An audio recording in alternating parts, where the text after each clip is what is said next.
Constants. In this lesson, we will learn about constants.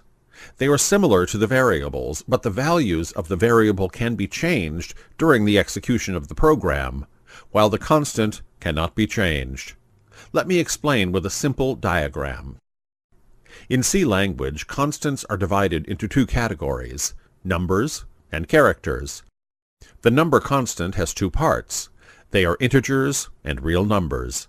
In the same way, the character constant is also cut into two secondary divisions. They are single and string.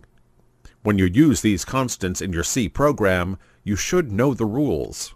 While defining an integer constant, we have to follow some rules. An integer constant must have at least one digit. It should not have a decimal point. It can be positive or negative, and no commas or blanks are allowed within an integer constant. To define real constants, we must obey certain rules as well.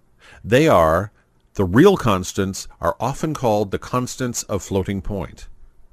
The real constants could be written in fractional and exponential forms. A real constant must have at least one digit. It could be positive or negative, but by default, the sign is positive.